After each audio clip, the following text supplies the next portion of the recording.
America की अंतरिक्ष नीति, वर्चस्व बनाम नेतृत्व। भूमिका।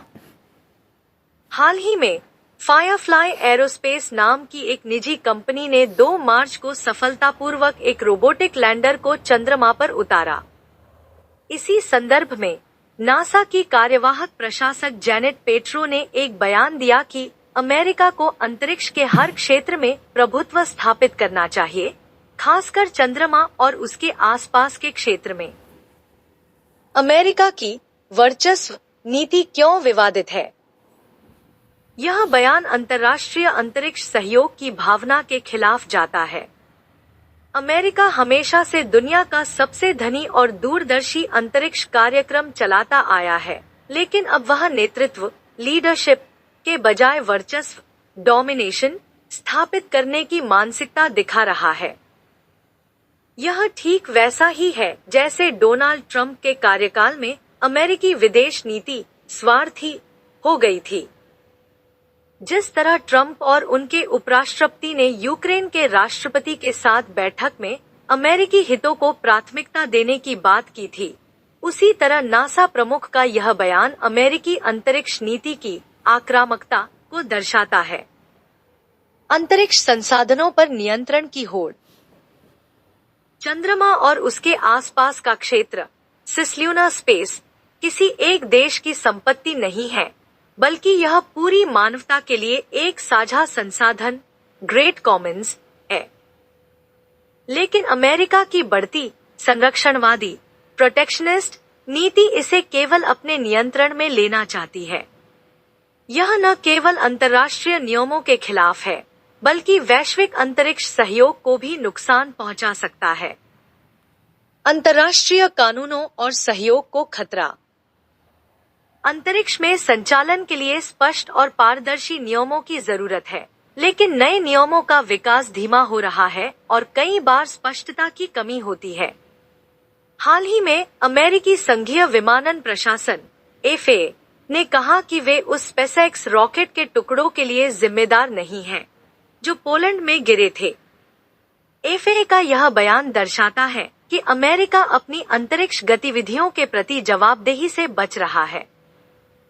अगर नासा और अमेरिकी एजेंसियां इसी तरह वर्चस्व की नीति अपनाती रहीं, तो इससे वैश्विक अंतरिक्ष सहयोग कमजोर होगा। भारत और अन्य देशों के लिए सबक।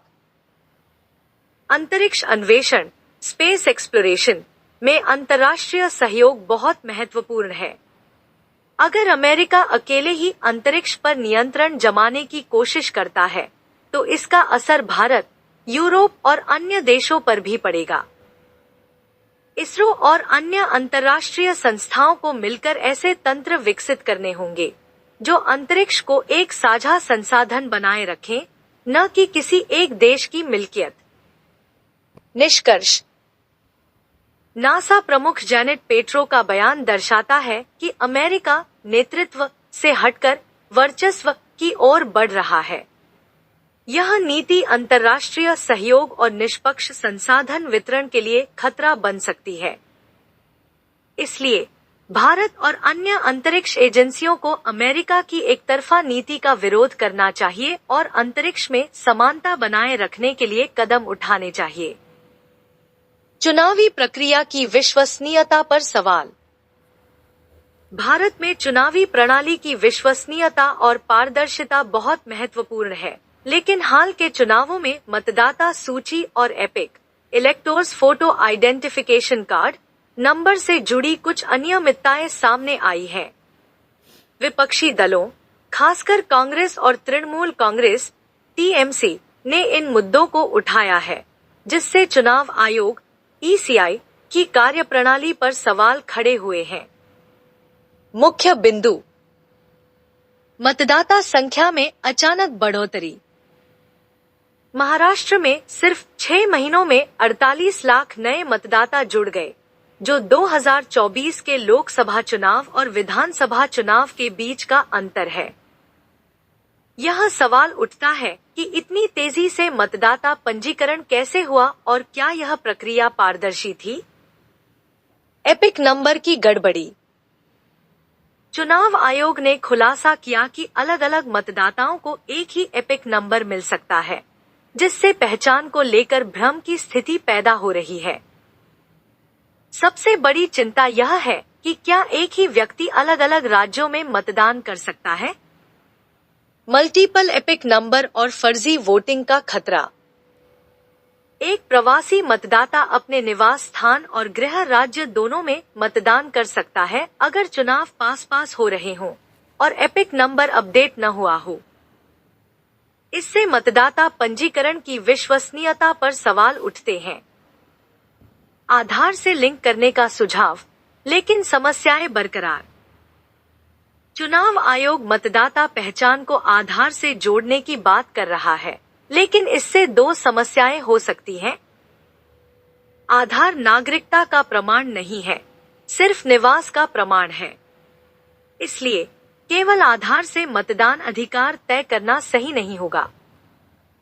डेटा सुरक्षा और प्रोफाइलिंग का खतरा बढ़ सकता है, जिससे मतदाता गोपनीयता प्रभावित हो सकती है। तकनीकी समाधान और सावधानी की जरूरत। चुनाव आयोग को एपिक नंबर का डुप्लीकेशन खत्म करने के लिए मजबूत सिस्टम बनाना होगा। बायोमेट्रिक पहचान और अन्य वैकल्पिक पहचान प्रमाण जोड़कर ही एक प्रभावी और निष्पक्ष मतदाता सूची बनाई जा सकती है। साथ ही तकनीकी गड़बड़ियों के कारण वास्तविक मतदाताओं का नाम कटने से बचाने के लिए विशेष ध्यान देना होगा। निष्कर्ष।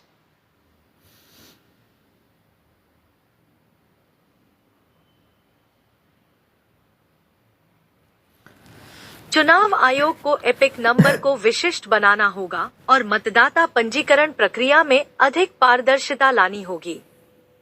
आधार को जोड़ने से समस्या हल हो सकती है, लेकिन इसके साथ डेटा सुरक्षा और निष्पक्षता को बनाए रखना भी जरूरी है। एक व्यक्ति एक वोट के सिद्धांत को सख्ती से लागू करने के लिए एक स्पष्ट और प्रभावी प्रणाली की आवश्यकता है।